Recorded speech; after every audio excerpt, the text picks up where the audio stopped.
All right, everyone, welcome. We are really excited to be sharing our new forecast. All the data has been updated. We've also made a lot of model improvements from the last versions of this model. The trajectory of this has tended to follow the regional transportation plan with some kind of more intermediate updates in between. So we're excited to get the first really big update in several years. I'm going to quickly introduce the data analytics team. So I'm Zachary Feldman. I manage the data analytics team that produces our small area forecast. I'm going to pass it to Corey McGinnis to quickly introduce himself. Hi, I'm Corey McGinnis, work on team with Zach and James, and I'm a data scientist on that team. And I'll pass it on to James. Hi, I'm James Kohlberg. I've been with DRCOG for about a year now, working as a data analyst on the data and analytics team and working on this forecast specifically. And I'm going to kind of start the presentation now, unless Zach had anything else to get us Yeah, that's started. perfect. Just wanted to introduce the team since any office hour meetings will be with these folks. Take it away. Cool.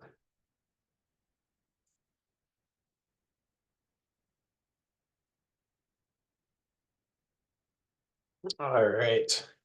And so feel free to ask questions in the chat, raise your hand, that kind of thing. It, everyone's should be able to unmute themselves and speak. So if you're not speaking, keep yourself muted. And I'll just go ahead and dive right in. Just a real quick overview of if you aren't familiar with DRCOG as an organization. I'm sure most of you are, but for those of you who aren't, our main three main roles are we're the Metropolitan Planning Organization, which is a federal designation for transportation planning. And then we're a regional planning commission, that's by state statute. And then we're also the Area Agency on Aging, another federal designation. So just a quick overview of what I'm going to be talking about. Just going to be kind of, quick overview of what the small area forecast is. Again, I assume most of you are somewhat familiar with it, but if not, I'll give some background there, as well as the timeline of how the forecast is created, how it relates to the Department of Local Affairs, DOLA's regional forecast, and the role of our land use model and how that's used to create the small area forecast. And then finally, we'll get into what you all are here for, is to give your feedback. And so I'll briefly describe how we use your feedback, and then obviously how to submit the feedback on our web map. And then Zach briefly mentioned that we'll have office hours. So if you want one-on-one meetings with us to talk about your feedback on the small area forecast, we've set aside time for that. So the small area forecast is a forecast of population, households, and jobs starting this iteration. The base year is 2020, and then we forecast out to 2050. It's produced at the block level, the census block level. And so then those blocks can then be aggregated up to TAZs or block groups, municipalities, or really any geography larger than a block, which is most geographies. And then sort of this goes on to become a really important input for our travel demand model. And that has big implications for different transportation projects around the region. And then more recently, it's going to be used for our housing needs assessment as an input. So really important input to these other two projects. So like I said, it starts with a county level forecast from DOLA. They release population and household forecasts by county. And then we start there, and then sort of from there they get attributed to smaller geographies like the census blocks. And we use the urban sim land use model to make that happen.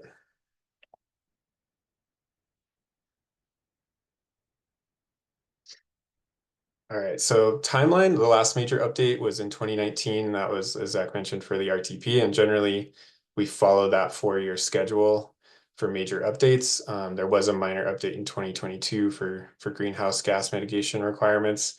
And so we'll likely continue to do minor updates every 2 years, but every 4 years is really when we'll kind of come to you for feedback from the jurisdictions. And so that's where we are now. It's kind of the final step.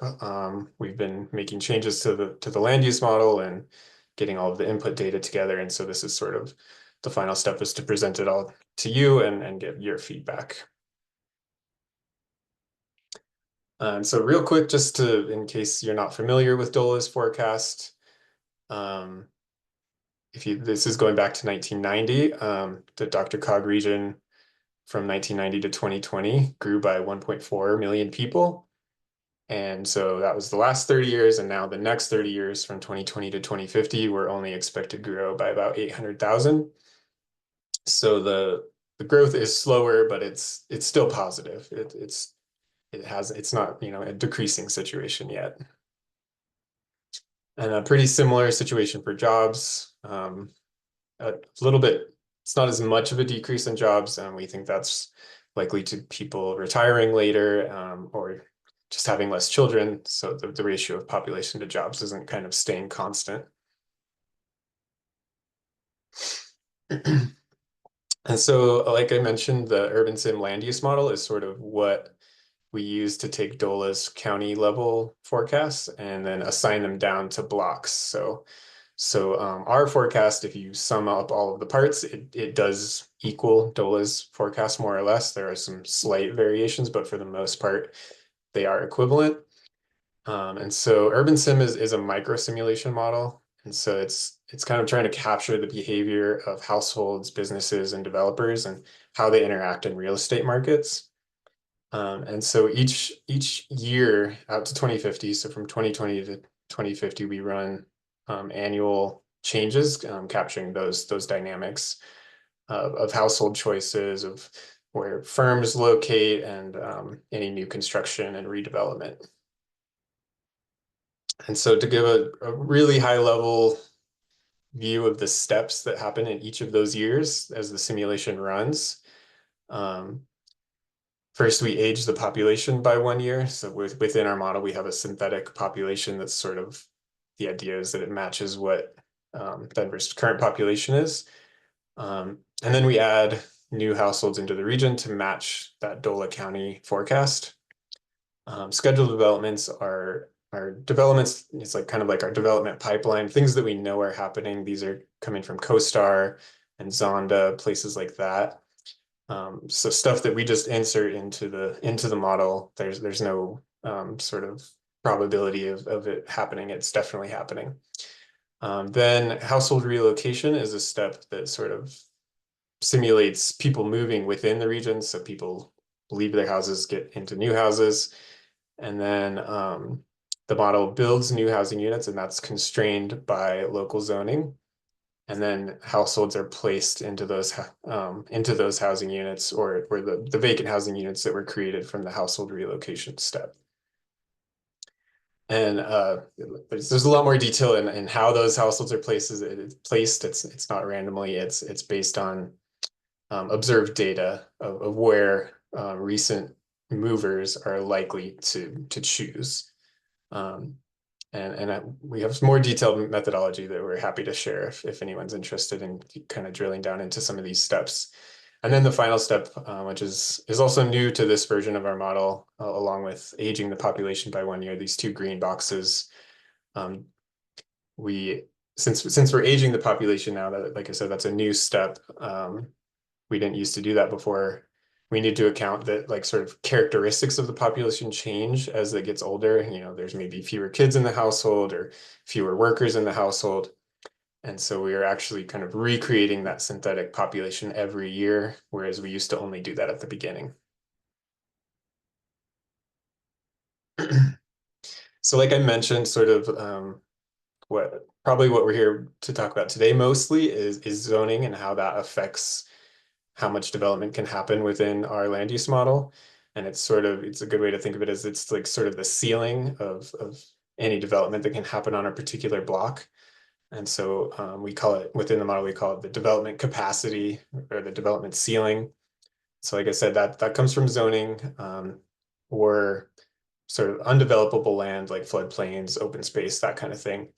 And then your feedback, because you all, work with the, land use at a local level. We don't. So there's going to be certain things that we don't know about, things that have changed, things that we didn't get right, things that sort of aren't captured by sort of generic zoning. So that's where your feedback really comes in. So yeah, I already mentioned how your feedback on zoning is going to be really important. And then also I briefly talked about scheduled developments. That's kind of our building pipeline, known things that we know for sure are going to happen that we just insert into the model. So if there's anything there that we missed, that would be another thing that we'd love to hear from you in any big developments, especially.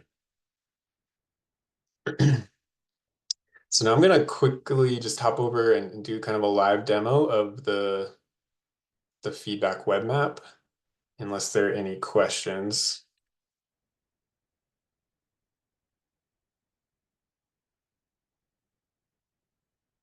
Cool. So this is the welcome screen for the feedback web map. It has some pretty detailed instructions about how to submit comments.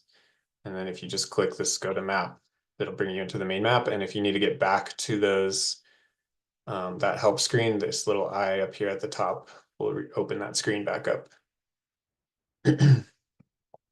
So the first thing you'll see is the current draft household forecast. And so over here on the right, this shows all the different layers on this map, and you click the little eyeball to turn them on or off. So again, right now, this is the household forecast map. And real quick, I'll flip over to the legend so you can see what we're actually looking at. So this is household growth per acre from 2050 subtracted to 2020. So how much growth are we expecting out in 2050? And since it's per acre, we should get a pretty good comparison between the blocks, or the block groups.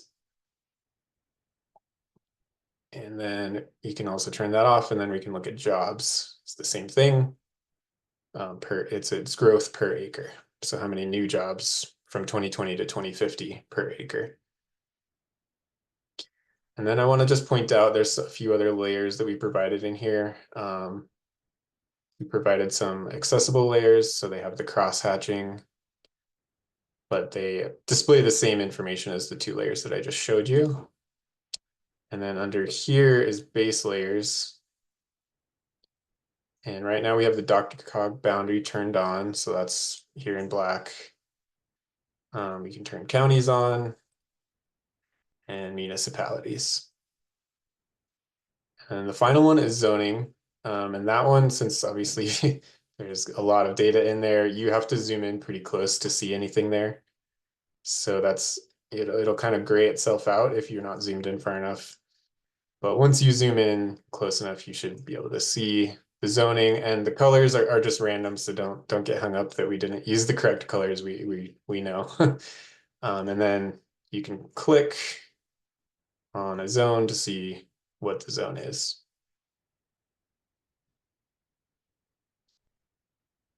And so then the final thing is to just how to submit a comment. So over here on the left, if you hit submit a comment, the first thing that'll come up is there's a little pointer with a dot that I'm going to, for like a flag that I'm going to place on the map. So I'll click there, put my name, put my jurisdiction, and then from the drop-down menu, you're just going to choose what you're commenting on. Like in that particular area, were you expecting more growth or less growth, employment or households?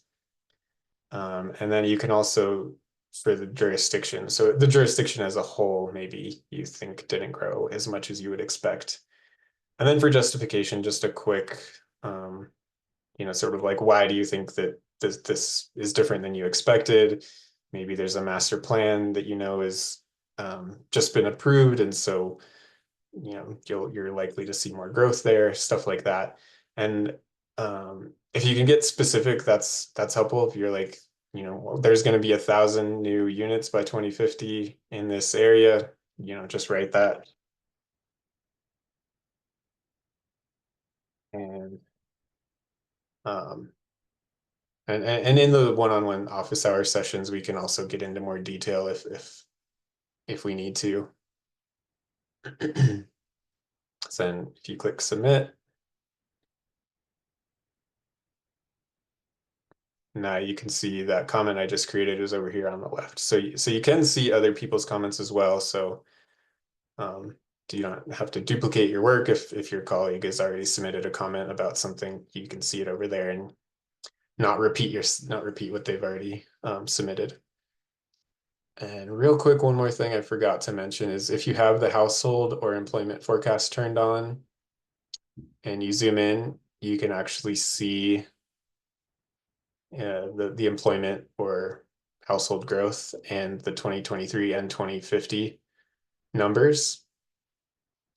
And then if you click on a block group, it'll bring up this little pop-up that shows that same information for that particular block group, but then it'll also show that same information for the entire jurisdiction that that block group is in.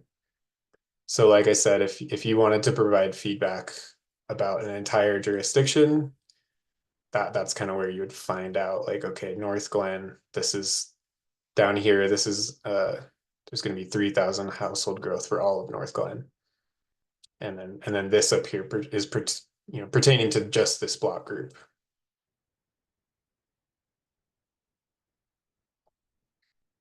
And that was all I had to show. Was there any questions about using the web map?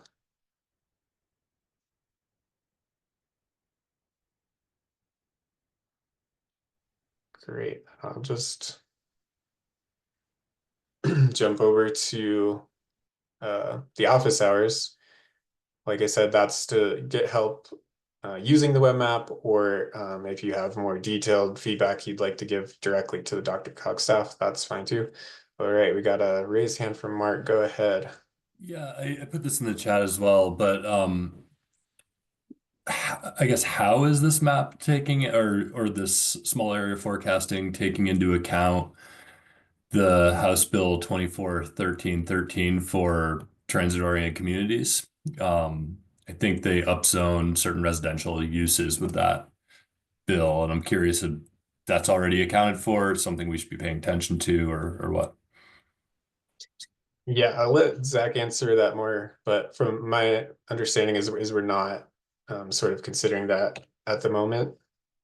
That might be coming in a later update. Yeah, so we're in a sense kind of out of cycle with that. There's not a whole lot of way yet that we can incorporate that because we don't quite know for another year or more how those will be implemented. Jurisdictions have some ability to upzone different areas and decide for themselves how they would like to hit those targets. So until those are incorporated into code and approved, we're not really able to drop those in. So the next update cycle, we hope to be able to incorporate those zoning changes. So that's not something that we should be overly concerned about modifying in this this update. That's correct. If there are already zoning changes that have taken place, I think that'd be great to go ahead and put those in. But if it's anticipated to happen, we generally like to wait until we kind of have something more concrete to hold on to, so we know kind of when they will be incorporated into the zoning code. That said, feel free to drop in comments if you'd like. There may be ways that we can kind of get that on our radar for the future.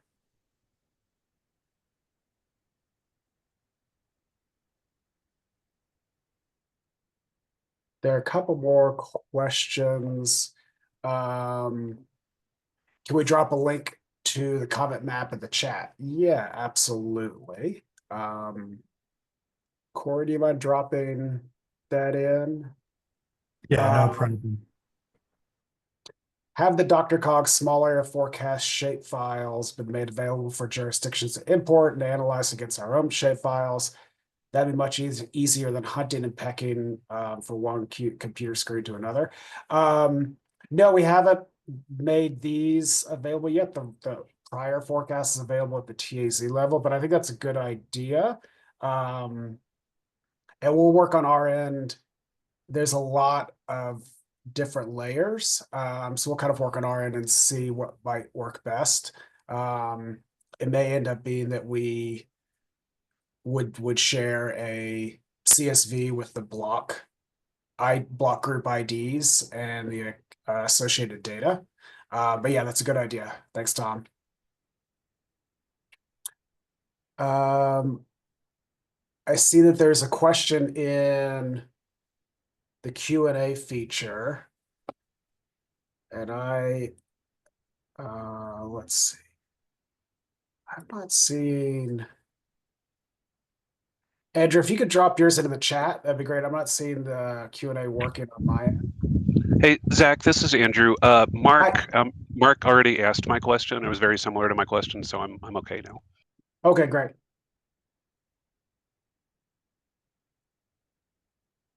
And then,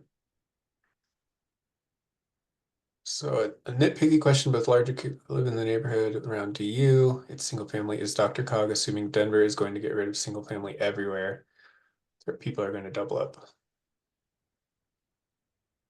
So that's definitely not an assumption we'd be making. We're not going to assume that Denver is getting rid of single family zoning. So what is in there is kind of the currently approved zoning. And definitely provide feedback if there are places that seem like we're overbuilding. And then we can, it could be that our underlying assumptions around the zoning are a little bit inflated, and we need to kind of lower that capacity down for certain areas. Oh, great. Thanks, Corey. Shared the web map link. And that link should also be in the email, not the original email that was sent out, but sort of the follow-up email that has it has the web map and it also has these office hours. But I will go ahead and copy that into the chat as well.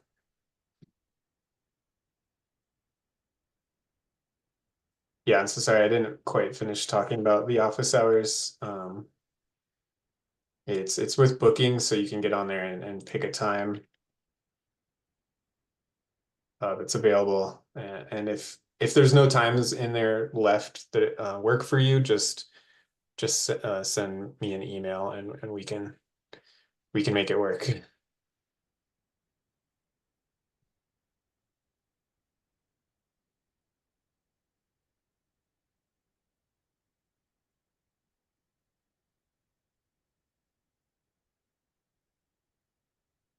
Did we get everyone's question? I think we did.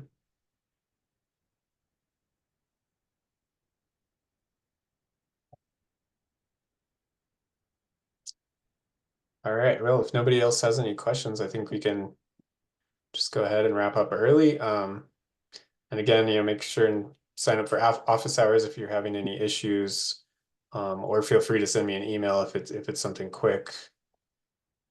But yeah, thanks again. Yeah, and really appreciate. And Go ahead. Just to add, be aware that this will be kind of the first big rollout for this new updated model. We hope to be able to share it at different geographies and different levels of detail around demographics, particularly children and older adults. So we're hoping to get the household numbers nailed down now, and then we can start sharing it in a lot more detail in the future. Thanks, everyone.